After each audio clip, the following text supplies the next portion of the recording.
हिंदी साहित्य संसार में आपका स्वागत है। आज की कहानी का शीर्षक है काली बकसिया। लेखिका हैं आभा श्रीवास्तव। आभा श्रीवास्तव जी हिंदी साहित्य की एक प्रख्यात लेखिका और कवयित्री हैं, जो अपनी सामाजिक कहानियों, प्रेम कहानियों और काव्य संकलनों के लिए जानी जाती हैं। प्रस्तुत है कहानी मेरी जुबानी। मैं हूँ सीमा सिंह। अम्मा के उस पुराने घर का जब कोई भी दावेदार नहीं रहा तो हार कर रागिनी को ही उसे ठीक करवाने की जिम्मेदारी उठानी पड़ी। पहले सोचा था कि उस घर को किराए पर उठा दें, किंतु जिस घर में उसके बचपन की एक एक याद बसी थी, उस घर में कोई दूसरा परिवार आकर बस जाए, ऐसा सोच कर ही उसकी आंखें भर आती थीं। 7 महीने की भागदौड़ और मानसिक उथल पुथल के बाद अम्मा का घर ठीक ठाक हो गया। अपनी घर गृहस्थी उठाकर रागिनी अम्मा के घर में रहने आ गई। इन 7 महीनों में 2-2 जगह की भागदौड़ करते हुए वो हाँफ उठी थी। कुछ दिन तो बड़ा ही अटपटा लगता रहा। पति और बच्चे भी पुराना माहौल छोड़कर नए घर में रहने की आदत डाल रहे थे, लेकिन सबसे अधिक तनाव रागिनी झेल रही थी। अम्मा की गृहस्थी की एक एक चीज़ जो उसके बचपन की यादों से जुड़ी थी, उसको दुख देती थी, टीस देती थी। रोज ही सामान सहेजते सहेजते हुए कोई न कोई वस्तु उसके हाथों में पड़ जाती और आंखों से गंगा जमनी धार बहने लगती। अचार की बरनियाँ, मसाले की शीशियाँ, अम्मा के कपड़े जिनको सूंघ कर अभी भी अम्मा की महक आ जाती थी।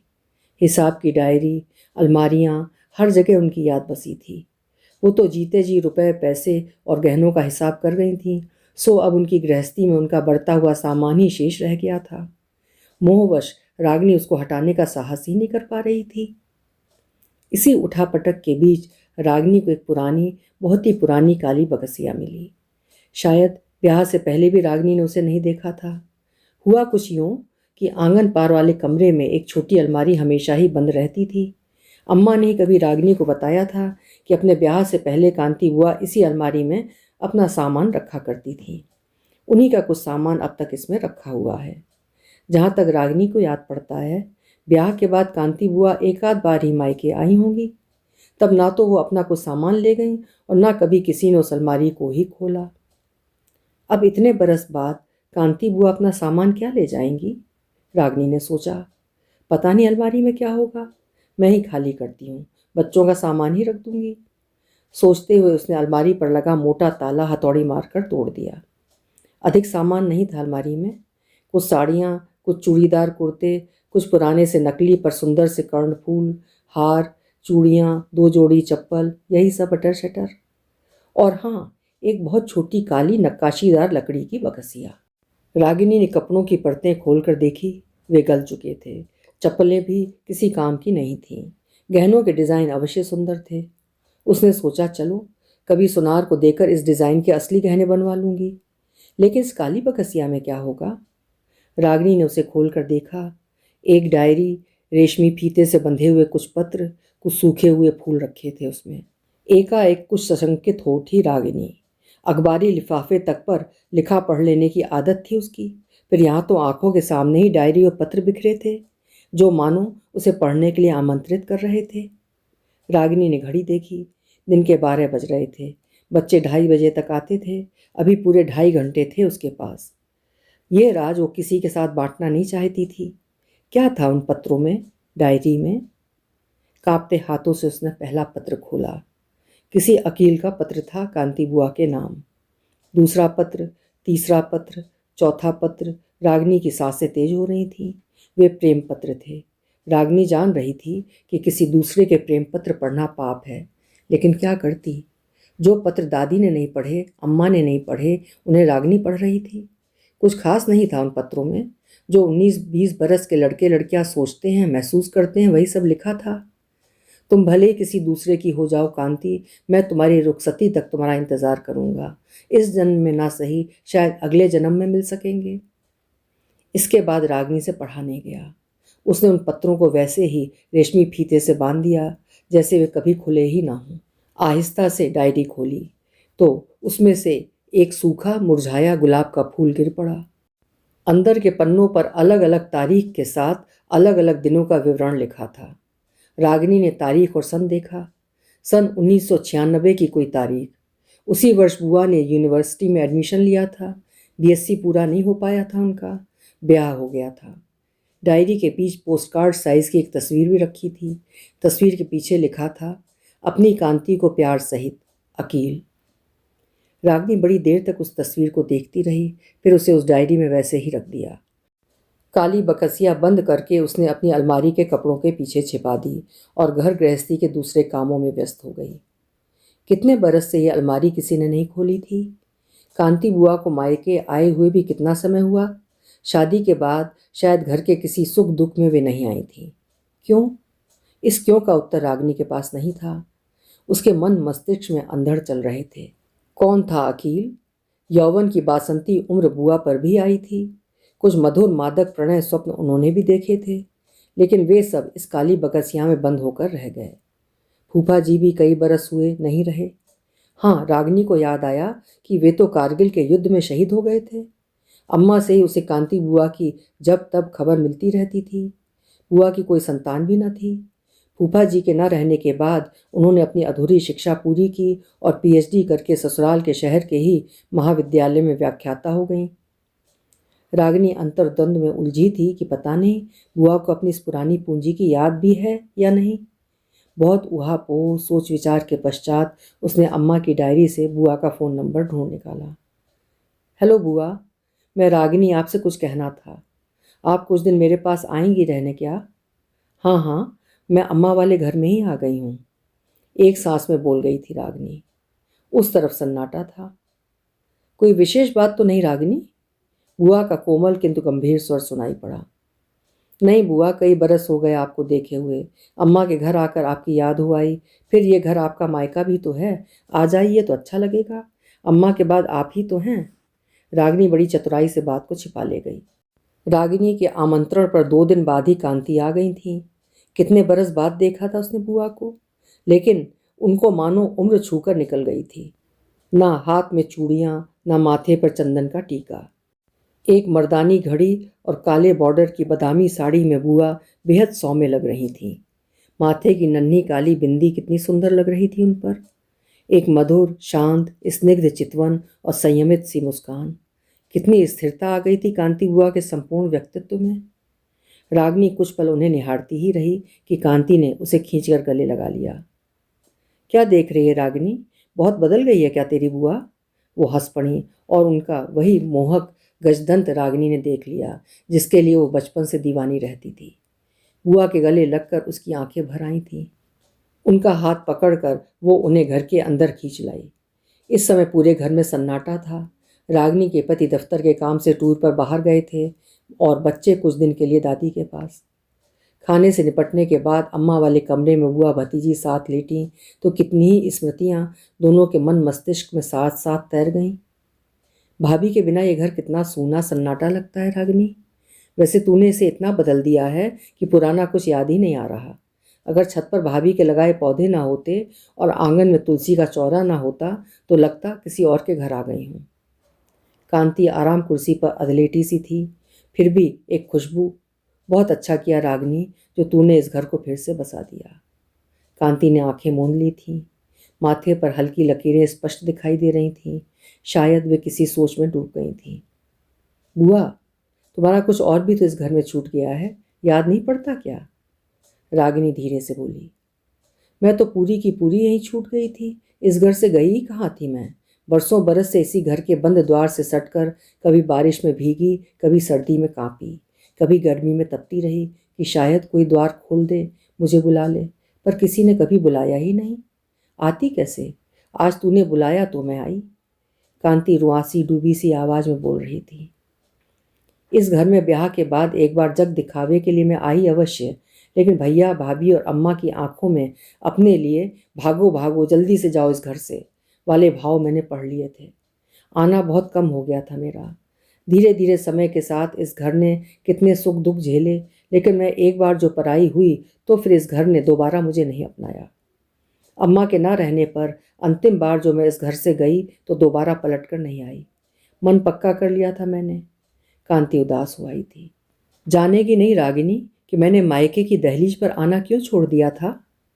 नहीं बुआ, मुझे कुछ नहीं जानना, कुछ नहीं पूछना। बस तुम्हारी अमानत, तुम्हारी पूंजी तुम्हें सौंप देनी है। रागिनी उतावली सी कह गई। यह भी नहीं सोचा कि कांति बुआ के मन में कितनी उथल पुथल मची होगी। मुझे पता है, तूने कोने वाली अलमारी खोली होगी, शायद काली बकसिया खोलकर मेरे वो प्रेम पत्र भी पढ़े होंगे जो मेरे सिवा किसी ने कभी नहीं पढ़े। रागिनी मूर्खों की तरह बुआ का मुंह देख रही थी। अब इतने बरस बाद इस उम्र में क्या फर्क पड़ता है कि मैंने भी कभी किसी से प्यार किया था। कांति की बंद आंखों से आंसू की एक बूंद लुढ़क कर उसके आंचल पर गिरकर अदृश्य हो गई। अकील कौन था बुआ? नाम सुनकर कांति ने भीगी हुई पलकें खोल दी। क्या करेगी जानकर? तू भी अपनी बुआ से घृणा ही करने लगेगी। वो मेरे जीवन का एक भयानक दुस्वप्न था। मेरे घावों को मत कुरेद रागिनी, बड़ी टीस उठती है। नहीं बुआ, मेरा विश्वास करो, जो कुछ भी तुम्हारे मन में है कहो, मन हल्का हो जाएगा। कांति बेहद कश्मकश में थी। एक अंधर सा चल रहा था उसके मन में। पलकें मूंदते ही उसकी आंखों के सामने आता है एक रोती बिलखती, दया की भीख मांगती, चीखती और चिल्लाती लड़की का चेहरा। तो एक बार फिर कांति उसी तरह पसीना पसीना हो गई जैसे उस दिन हो गई थी। तब कांति बीएससी प्रथम वर्ष की छात्रा थी। यूनिवर्सिटी में एडमिशन लिया था। गर्ल्स कॉलेज से यहाँ का माहौल भिन्न था। यहाँ लड़के लड़कियाँ साथ पढ़ते थे। अकील फाइनल ईयर का छात्र था। उसे कांति पहली ही दृष्टि में भा गई थी। किंतु कांति इशारों फिक्रों की तलबगार लड़की नहीं थी। उसके दृढ़ चरित्र का तेज उसके चेहरे पर दमकता था। पहले तो इजहार इकरार के संबंधों की भी गुंजाइश नहीं निकल सकी, लिहाजा ये चाहत एक तरफा मामला बनकर ही रह गई। कांति और अकील के मजहब अलग थे।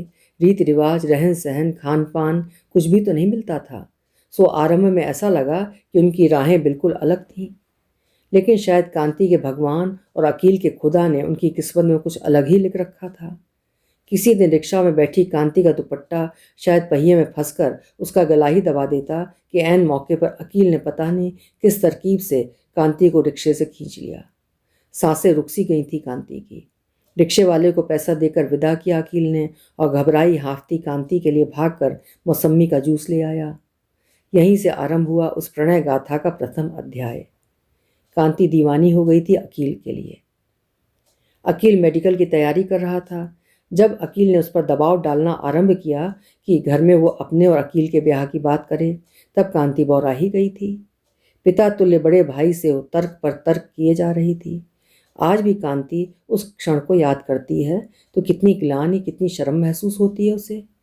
भैया के सम्मुख वो अड़ ही गई थी।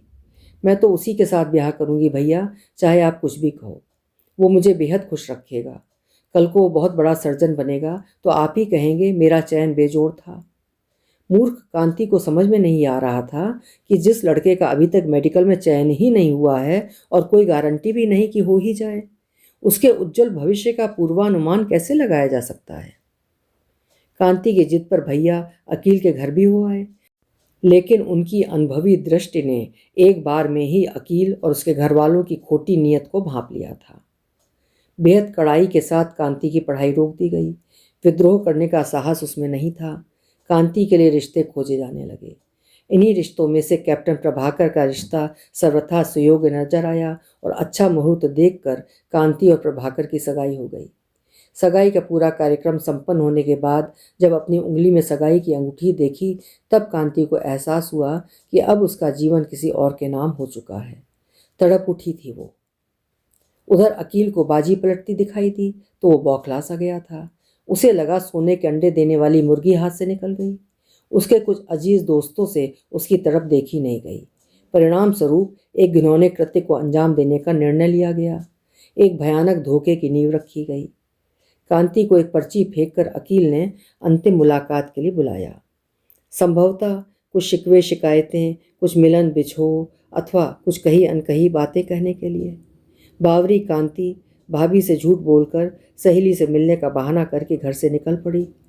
घर वालों का विश्वास तोड़ने वाली कांति की नियति में तो ईश्वर ने कुछ और ही लिख रखा था। अकील और उसके दोस्तों ने मिलकर कांति को सबक सिखाने की ठान रखी थी। बीते दिनों का चित्रपट वर्तमान में बैठी कांति की आंखों में आकार रूप लेने लगा। प्रणय के मद में डूबी कांति उस सुनसान वीराने में अकील से मिलने जा पहुंची थी, कितने विश्वास के साथ। लेकिन वहां तो अकील के साथ शौकत, रमेश और विक्रम भी थे। शायद उन सभी का उद्देश्य इतना बुरा न था, वे स्वयं भी घबराए हुए थे, किंतु डरी हुई कांति को देखकर उनका साहस कुछ और बढ़ गया। अकील ने कांति पर बेवफाई का इल्ज़ाम लगाते हुए जब घड़ियाली आंसू बहाने शुरू किए तो आरोपों प्रत्यारोपों का सिलसिला चल निकला और इस सिलसिले का अंत एक भयानक विवेकहीन कृत्य के साथ हुआ, जिसकी आंधी कांति को झिंझोड़ कर गुजर गई। कांति संज्ञा शून्य होकर गिर गई थी। उसके बाद अंधकार, सिर्फ अंधकार, क्योंकि चेतना लौटने के बाद भी जो खो गया था वो सब कुछ लौटाया नहीं जा सकता था। शौकत, रमेश और विक्रम तो भाग खड़े हुए। अकील न जाने किस लिए रुक गया। घायल कांति को होश में लाकर बाइक पर बिठाया और मशीन की तरह ठेल कर उसे घर तक पहुंचा दिया। ओह, कितनी भयानक कहानी थी बुआ की। रागिनी के उस ठंड में भी पसीना छूट गया। कांति धीरे धीरे कह रही थी, मेरी इस कलंक कथा का अध्याय घर में पता चला तो सबके पैरों तले जमीन सरक गई थी, लेकिन समझदारी इसी में थी कि इस बात को दबा दिया जाए। बड़ी जीवट वाली थी मैं, जो अपने तन मन पर हुए इस अत्याचार को झेल गई। कुछ महीने बाद कैप्टन बड़ी धूमधाम से बारात लेकर आए और मैं उनकी ब्याहता बनकर इस घर से विदा हो गई। विदा के समय अम्मा ने यही कहा कि बिट्टू, तेरे मायके की इज्जत अब तेरे हाथ में है। हमें अभी और भी बेटियां ब्याहनी हैं। ये घर आज से तेरे लिए पराया हुआ। अम्मा की यही बात मैंने गांठ बांध ली। अब तो समय के रेले में बिछड़े सब लोग पता नहीं कहाँ निकल चुके होंगे। बुआ, कुछ दिन तो रुकोगी ना? रागिनी ने बड़े स्नेह के साथ कांति का हाथ सहलाया। हाँ री, इतने बरस बाद मायके आई हूँ। कई सुख दुख साझे करने हैं, कई हिसाब किताब निपटाने हैं। कांति एक फीकी हंसी हंस पड़ी। जाने कैसी बेचैनी थी उसके मन में। ऐसा लग रहा था कि यहाँ इस शहर में कोई बरसों से उसकी प्रतीक्षा कर रहा है, बुला रहा है। पहले कभी उसे ऐसा नहीं लगा था। अगली सुबह कांति अकेले ही निकल पड़ी। आज उसने सोच रखा था कि शहर की गलियों, सड़कों और बाजारों को घूमते हुए अपने कॉलेज, यूनिवर्सिटी भी हो ही आएगी। रिक्शा में चलते हुए कितने ही पुराने पहचाने घर, दुकानें, सड़कें दिखीं। रिक्शे वाले को रास्ता बताते बताते जाने कब वो उसी परिचित घर के सामने दरवाजे पर ही आ खड़ी हुई, जहाँ बरसों पहले उसने ब्याह कर आने का सपना देखा था। अरे हाँ, ये तो अकील का घर था। कांति को थोड़ी झिझक और संकोच महसूस हुआ। उस घर के आसपास नई इमारतें खड़ी हो गई थीं, जिनके बीच में वो बेहद फीका और बदरंग लग रहा था। कुछ संतुलित होकर कांति ने द्वार खटखटाया। भीतर सन्नाटा था। इतने में कुछ खड़का और सांवली सी एक किशोरी ने द्वार खोल दिया। अकील है क्या? हकलाते हुए कांति ने पूछा। आइए। उसने कांति को रास्ता दिया। दीवारों से झड़ते चूने से अपनी साड़ी बचाते हुए वो भीतर आ गई। अंदर एक पुरानी सी व्हील चेयर रखी थी और उसी के बगल में एक झिलंगी सी खटिया पर एक पुरुष लेटा हुआ था, जो कांति को देखकर उठने का उपक्रम करने लगा। कांति सुन्न सी हो गई थी। ओह, ये तो अकील है। कभी इसी इंसान के प्यार में दीवानी होकर वो डोली थी। इसी ने उसका सर्वनाश किया था। कांति के अधर व्यंग से टेढ़े हो गए। वो अपने प्रभु का न्याय देख रही थी। आज उसने अपने सामने एक कृष्णकाय वृद्ध को देखा, जिसका तन फालिस से निष्प्राण था। पूरे शरीर पर सफ़ेद दाग वाली बीमारी फैल गई थी। कांति सकते की सी हालत में स्तब्ध सी खड़ी थी। आप कौन हैं? उस किशोरी ने पूछा। मैं कांति, इनके साथ यूनिवर्सिटी में पढ़ती थी।